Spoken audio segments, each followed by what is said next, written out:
Hey everyone, my name is Toby. Welcome to my channel, That Houseplant Guy.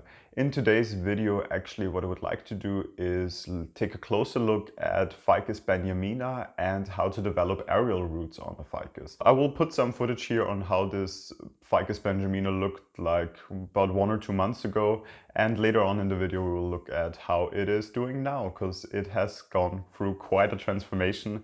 And to give it to you right away how I'm keeping it at the moment, and to give you a hint on how to grow aerial roots in a climate that is not the native climate of a ficus. So as you probably know, ficus is a tropical plant, and for aerial roots it needs very high humidity and quite high temperatures, something we often really don't have natively in our homes. So we have to keep it in a certain way if you don't live in a tropical climate. And the way I'm keeping it right now to encourage aerial roots is like this. So basically in a plastic bag, a plastic trash bag, just pulled over it, fixated underneath the pot, and that's how I'm keeping it right now. I'm gonna take this plastic bag off now to show you what's going on underneath here actually. And I would say we simply jump into a close-up of this plant without the plastic bag. So, welcome to this little close-up of my Ficus Benjamina. I will put in a footage again of how it used to look like, and here you can see how it is looking actually right now. It looks quite different. The reason for it basically is because I'm trying to train this as a bonsai. It is still very much at the beginning of the whole thing, so you can see basically I started to wire it, give it some shape, or the shape that I wanted to achieve in the end. I cut it back a bit, I cut out some branches, I wired some of the bigger branches also, and it is definitely in a pre-bonsai state, so nothing finished. You can see also I still have it in this pot, basically because it grows quite vigorously in here. And it is basically at the beginning of its journey. I thought, why not already experiment to some degree with aerial roots that we will also get a closer look at now. So you can see all of this tiny little roots here. Basically, I hope I can show it to you this way. Yes, this way it's visible perfectly. These ones really have formed due to keeping it in the plastic bag. You can see there is a multitude of them at the moment on this tree. So here, for example, is one. They go up to here even. There's one forming. You get them very high up in the tree actually also, simply because it has such a high humid area under the plastic bag that it really encourages the tree to throw out a lot of these aerial roots. And at the moment I let them grow all, basically. Sooner or later we'll decide which ones to keep, which ones to cut away. So here also close to the stem, for example, you can see great aerial roots already forming.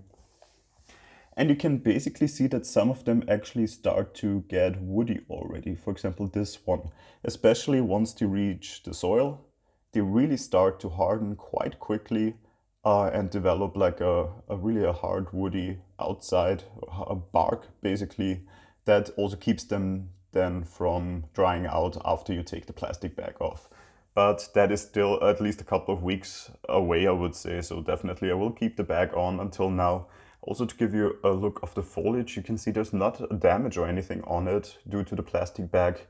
Actually, you can see still some of the water drops, so you can see really the humidity it normally is in. So a lot of water collecting on it.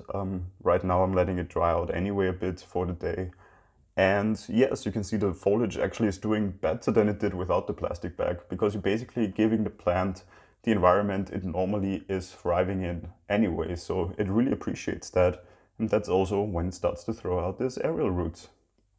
So I hope this gives you already a bit of a close-up look on how these aerial roots look when they are developing. You can see how many of them can develop at one point then, so they really shoot out. This method, you cannot really say where they're gonna shoot out, I have to tell you that. So basically it's a bit of luck if you actually get it in a position where you want it. But for example, this one here that I put into the soil is definitely at a nice spot, I would say, coming down from this bend here basically. So I really enjoyed that one. And as I said, I will keep many of them on simply as an experiment right now, see how they form furthermore and how the whole tree is developing through them and how it changes the look of the entire tree then. So here's the small overview of my pre-bonsai. So I hope this already gave you a better view on how the aerial roots are developing right now in my Ficus Benjamina. To give you a bit of information on why I use the plastic bag, how I use it exactly, I would simply talk a bit about this now still. So the plastic bag is really just a normal trash bag that is almost completely see-through. I have the plant wrapped in this plastic bag in a west-facing window, roughly 1 meter pulled away from the window. So it gets around 2 to 3 hours of direct sunlight there. Very important, I pulled it a bit back because I had the feeling if it's too close to the window and it gets too much direct sunlight, the leaves are at risk of burning, or basically the whole plant of cooking, because it gets very warm underneath the plastic bag, which of course is what we want to achieve. But if it gets too warm, of course, it's also then harmful for the plant. So really also simply throughout the day, when you first start doing this, have a feel on the plastic bag. How warm is it underneath? You will get a feeling for it. Is there enough water in it? So you should, let me just show you for a second again, you should see some of the water on the plastic bag, or at least that's something that I always tend to see here, especially after I had it in direct sunlight. It simply shows there's enough moisture in there, so you have high humidity, and also the temperatures are warm enough for really the humidity to stay in the air and to really achieve this environment that you need for aerial root growth.